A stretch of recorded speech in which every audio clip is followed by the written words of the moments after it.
Hey, what's up everyone, Morning Croson here, and today we're going to be talking about the front foot and where it should be when we're throwing, and we're going to start the video right now. This is the newest edition of the Perform Side. Reach your individual goals. You don't want to just talk about straight line speed. We also want to talk about your ability to quit.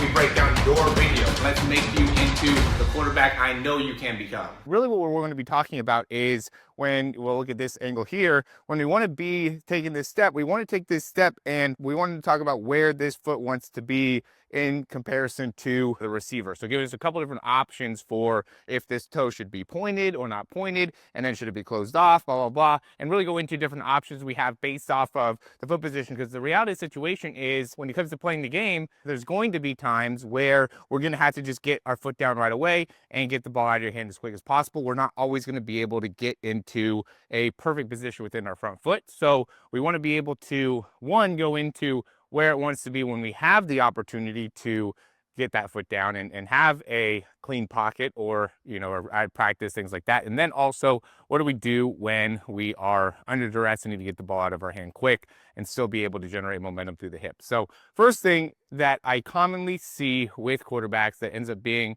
a mistake, in my opinion, in the teaching and the coaching is when we're stepping and landing with this toe already open. We don't want to be here with this step. We want to be taking this step and landing, and really, like we talk about, we want to land here, okay, and have our hips somewhat closed, and then the first action wants to be starting to open up these hips. So we don't want to be turning too much. We can have some degree of turn, but we want to be pretty much neutral with the hips as we land, and then have a little bit more weight on our back foot. And then the first action wants to be a rotation within the hips, and then we're going to be able to come through with a throw from there. And what ends up being important is being able to set ourselves up to be able to maximize hip rotation. And why I say that is because we don't necessarily have to be closed off with this front foot, right? There's some people that will want to open this front foot, which is fine. Typically what they do though is they open more up with that foot in general, right? So if I'm throwing the ball straight ahead, I could take this step a little bit more off to the side. It doesn't have to be directly towards my target. What we don't want to do, something that is a mistake, is if we get cut off, right? So if I'm throwing the ball here and I take this type of a step, or, you know, a step where I'm coming across here and then limiting my ability to rotate through, that's going to end up being a problem, right? So we want to be able to go and take a step that's going to allow us to then open up. I usually say it's better to go and step and be here more, right? More open, more of a step off to the side, okay, than going and necessarily being super particular with the toe position, right? We don't need to be pointing the toe.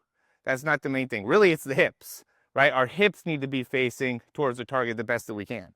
And the better we can do that, then the better opportunity we have of being able to rotate. And really, we almost want to think about those hips being a little bit more open to the target. So if I'm throwing here, I'd want to be able to step to make it so my hips are facing here, you know, and you're here, okay? I don't want to be even, right? Or again, closed off.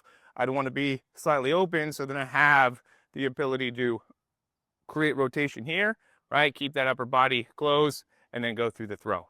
Now, one of the things that ends up being the best for when it comes to just getting the foot down, right? Or if we end up being closed off, right? Sometimes we're here and we realize this isn't the best place to go, and we need to be able to get the ball out of the hands. That's where that whole like step comes in, where we can almost like do the Aaron Rodgers, right? Where he goes and kind of gets right back off the ground there. Because what we don't want to do is we don't want to be in a position where we're not able to get our hips through. That's how that whole, I think, Aaron Rodgers kind of front foot step thing ended up being developed, was being able to really get the hips into a position where we're rotating, even if we don't have a great position within our feet. Now, sometimes I see people that'll be, you know, a little bit more open here, right? And then still go through that same thing where they're rotating with it, okay? And I mean, whatever ends up working, right? Timing helps you get those hips around, then that's great. That's excellent. Let's do it. But the main point of the video is, can I maximize this step, and where should this step be?